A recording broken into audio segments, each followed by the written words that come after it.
Here. I'll kind of pull this up if you can. If you can't, it's all right. Just watch out. Careful, Grandma. Okay, you see where all those trees are standing there? Yeah. I think that's where the water well is. Oh, about here maybe was where the house was. I was living in this house when Miss Walkenstick came to visit. That was in 1948, but she had pointed at me. I didn't know what she was saying, so I ran in the house and I hid. And she told my parents that I was going to be going to Carter Seminary in the fall, and they took us. Wondering about what was going to happen, my body was tensed up. Augustine is one of the hundreds of thousands of Native American children placed in residential schools since the 1870s. Back then, the United States government waged a costly war with most indigenous tribes and founded over 360 boarding schools, which systematically destroyed Native cultures and communities. The philosophy was brutal. Kill the Indian, save the man. To discover how the policy still affects the lives of Native American people today, I traveled to Oklahoma, the state that once housed no less than 83 boarding schools, the highest number in the country.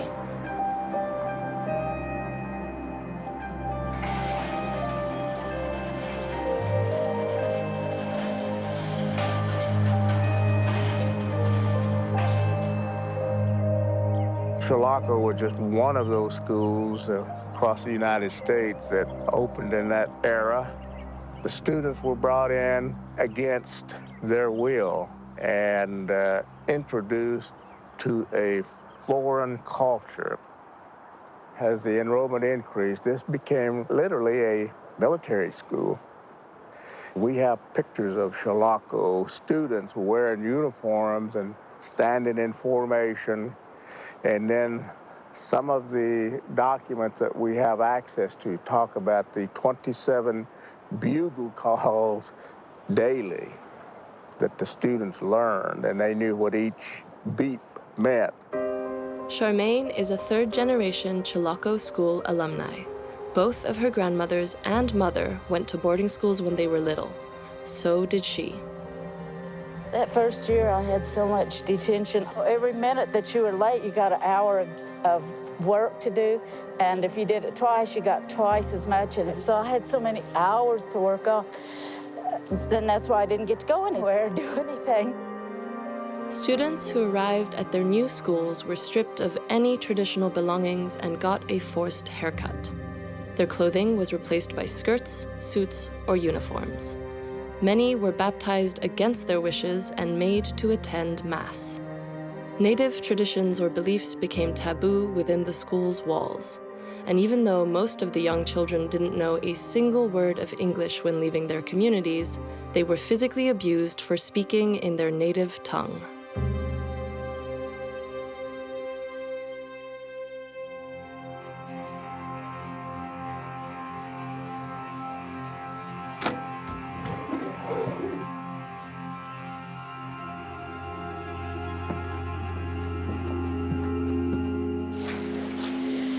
These were pretty nice.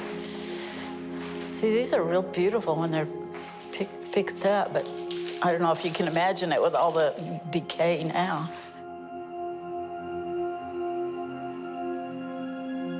Those days were brutal. They had belt lines that they would punish the guys at. My aunt got beat, and the skin taken off her back from being whipped so bad. And Grandma came and heard it screaming, and she went down in the basement and saw them putting salve on her back. And so those things happened. I saw a shadow one time going up the step. Nobody lived on the third floor. They said it was haunted. A student killed themselves on that stairwell.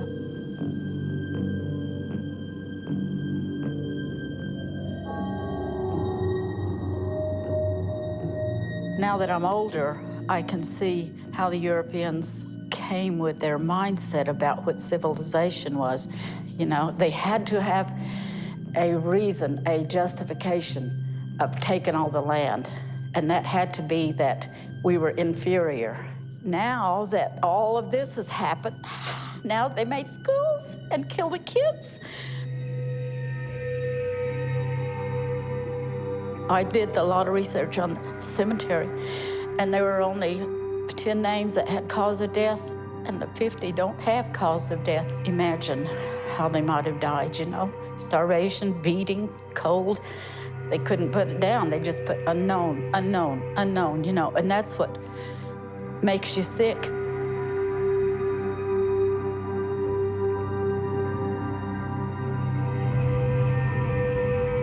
Charmaine and Jim now take care of the cemetery of Chilocco, where some students found a final resting place.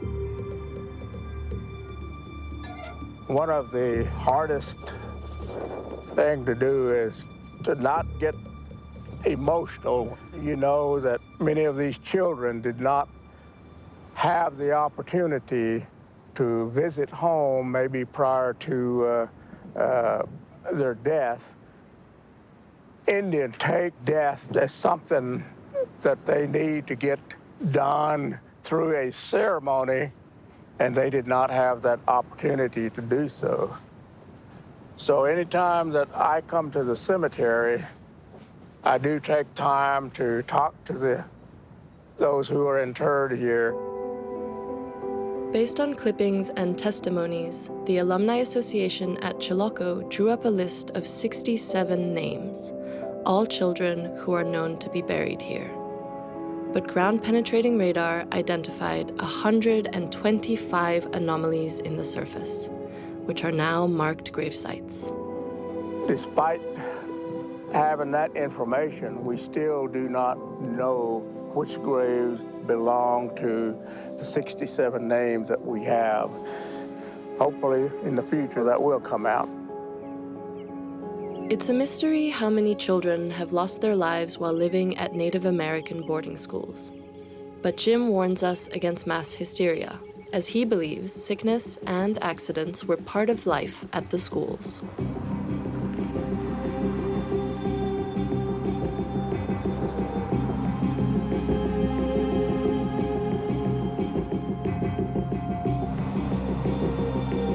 Very few school cemeteries have been charted in Oklahoma. Communities often struggle to gain access to the grounds or fund investigations. I'm invited to watch a land survey in real time in Seminole Nation. This is the family cemetery of Koli-Kochari, where a group of activists has set up camp. Koli-Kochari is my great-grandma. Her and my grandpa, Gypsy, they both were survivors of the Trail of Tears. They were allotted this land. Their old homestead is just right on that hill. During an oil boom in the region, Koli-Kochari and her husband were murdered. The children were adopted by a white family, and their land rights were fraudulently sold to the adoptive father. Decades later, the family hears about the desecration of the cemetery by the new owners. I'm having a hard time believing is how anybody with any kind of common decency or heart would even mess with anybody's resting place. One of the steps we was taking was to get this preserved federally. So if you don't have it in paper, they don't believe it.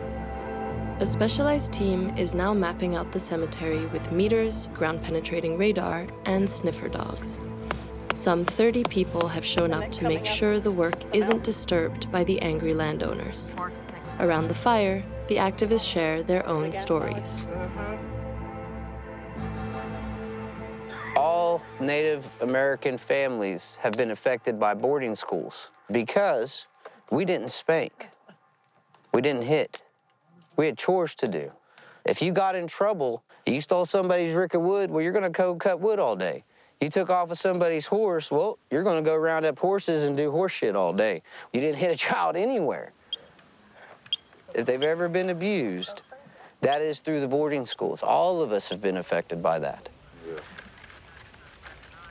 My mom went to Eufaula, and I remember on my 8th birthday, she had called me into the front room, and with my dad in there, she said, we didn't want you.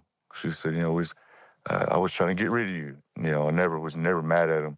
It's like my brother, he passed away, killed himself.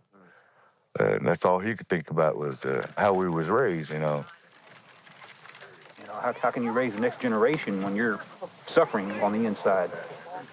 The people of this land were hurt for centuries, and it began with wars with adults, them with firearms and us with bows and arrows. And then after fighting with them for years and years, that transitioned into the boarding schools of them focusing their attention on the children to erase us from the ground up. No long hair, no language, no song, no ceremony, to get rid of us at a cellular level, basically. I hit the road to discover one piece of contemporary Native American culture. In Cherokee Nation, there's a powwow.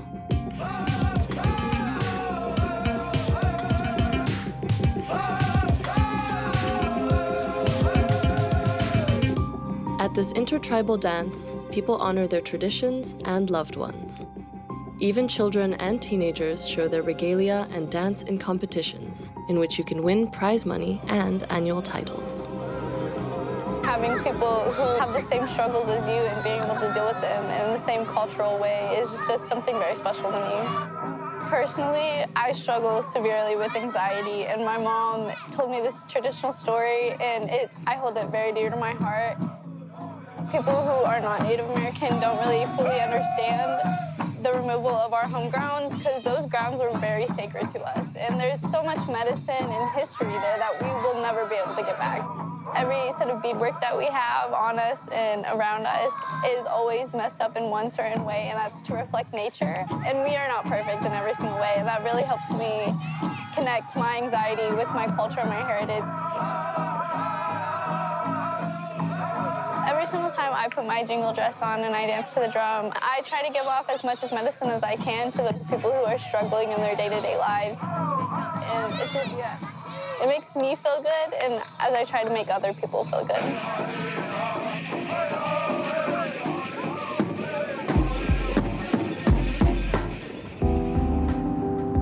I visit Casey in the house where she lives with her mom and stepdad, and where they try to live life as traditionally as possible again. We're on Delaware tribal land. It's a housing residence only for Native people. My mom is Native. My dad is also Native, but he does not do anything cultural. So growing up, like when I was really, really young, we didn't go to any powwows. We didn't do any stomp dances. We didn't go to any sweats.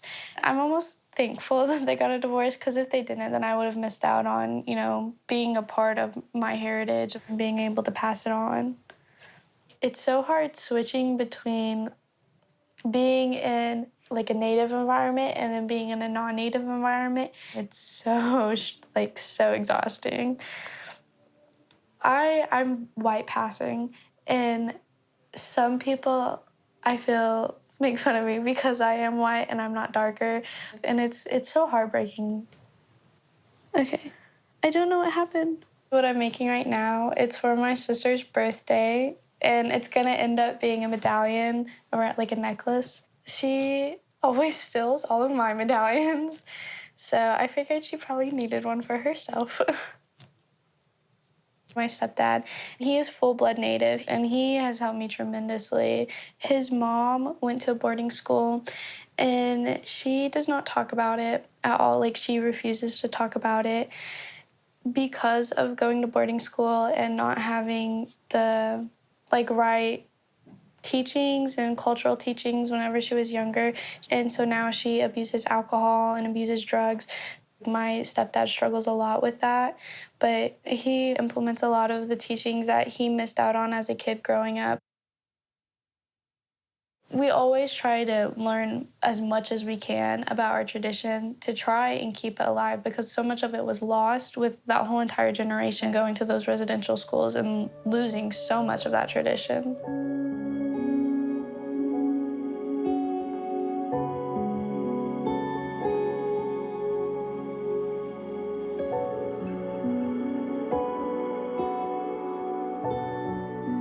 Statistics today show the consequences of communities being ripped apart. 4 million Native Americans suffer from mental illness. Over 3% say they feel worthless, and suicide is the second leading cause of death for Native youth. But many are paving a new way forward. Vanessa and Augustine take me to Seminole Nation, a place they're both proud to once again call home. But I'm going to show you the places that I lived. There's nothing there now. The reservation that everybody talks about, they think we're all grouped together. It's not like that at all. We're spread out. They took our lands in Florida, and they brought us here to Indian Territory. My grandmother, her name was Mitty Duffy, but she told about the Trail of Tears. And the elders died, babies died, women died, men died, you know? It affected the whole nation, and they were dying as they were coming on this long walk.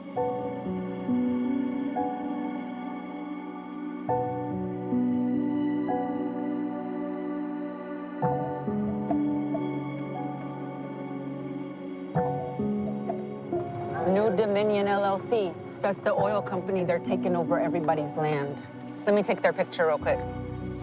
They got my grandma and them to sign over.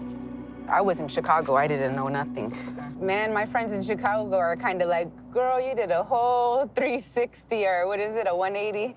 They just didn't think that I would ever take on something like this, you know? I've never been about activism. I can't tuck my tail between my legs, you know, and be run scared. My ancestors didn't have that choice. My grandma didn't have that choice. Where was the house, Grandma? It's probably further up the road. A. Scott and Miller. That was my dad's nickname. This is your land. Abe Scott. Abe Scott, Grandma. No trespassing, hunting, or fishing. This is our land. I can't believe we've never came down here. When's the last time you've been here? Good Lord, more than 50 years. Really? Yeah. Hey, let's go take a look and see what's still standing. Grandma, smile real quick. I can't smile.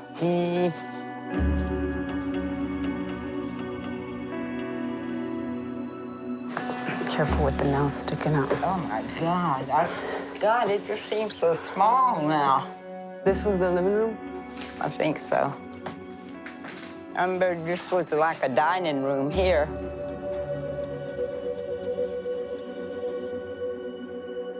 Looks like medicine to me. Medicine man gives us, and they always put it in jars. This is my childhood was spent.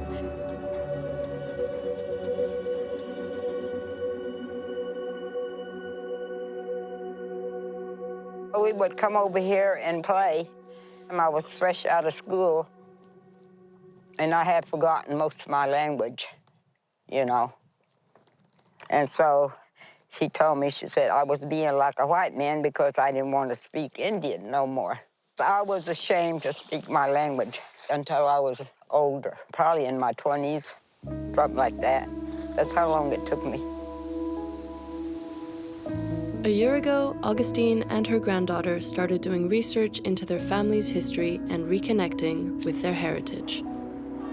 I always try to do eyes, mouth, nose, so we could speak good, hear good. I wanted her to get her story out there because I know there's others that probably held it in for as long as she did and are still holding it in.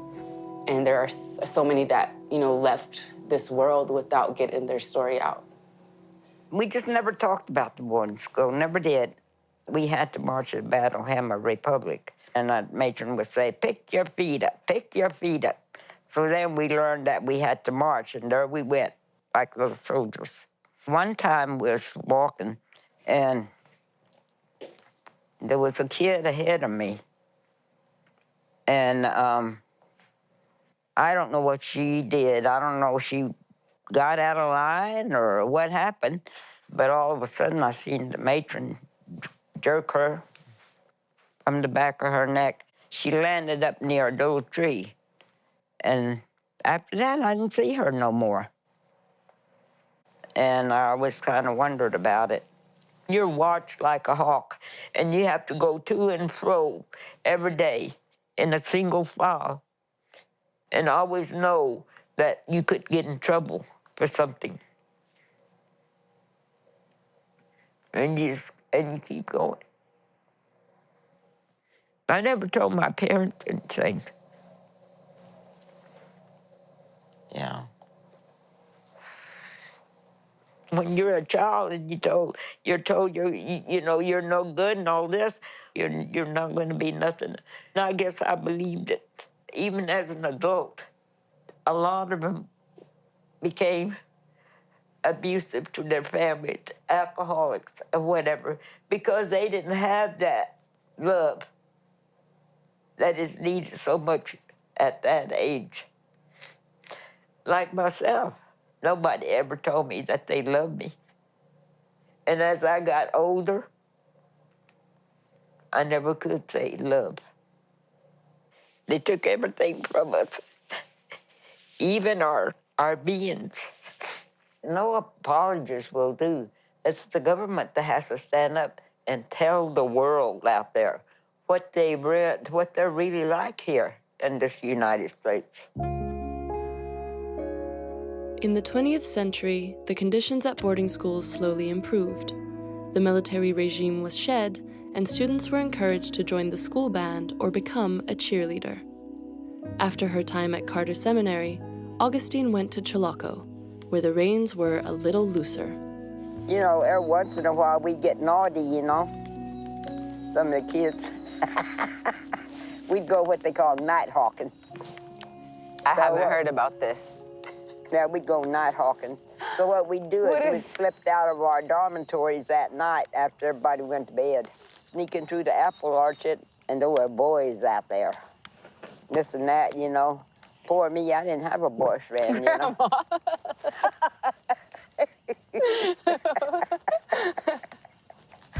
You know, hey, you have to have some fun sometimes, you know.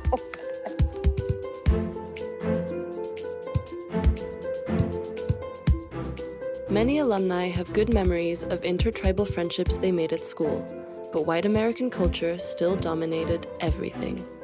Today, most boarding schools have closed down, and a young generation takes back control over their culture.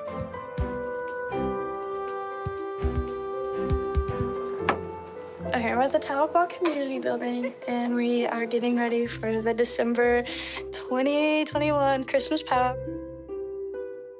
I'm gonna be representing the Gourd Society today.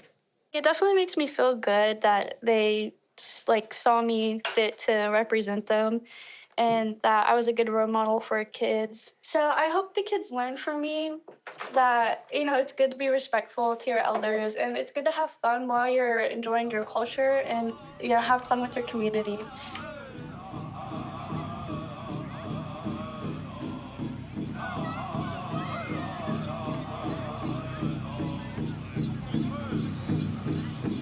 Hey!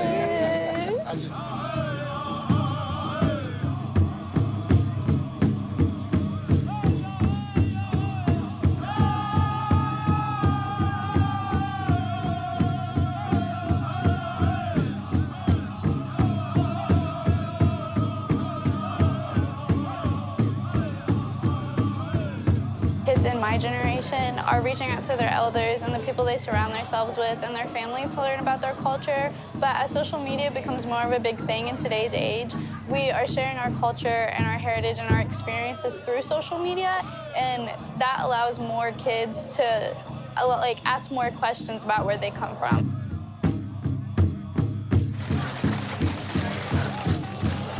Would you like pork or chicken? Turkey's on the left. I want pork. Whenever I'm at powwows or other cultural events, I think about my family that's passed on recently, and I think about how proud that they would be that I'm participating in my culture the same way that they did, and I'm carrying on their legacy, so hopefully my kids will carry on mine.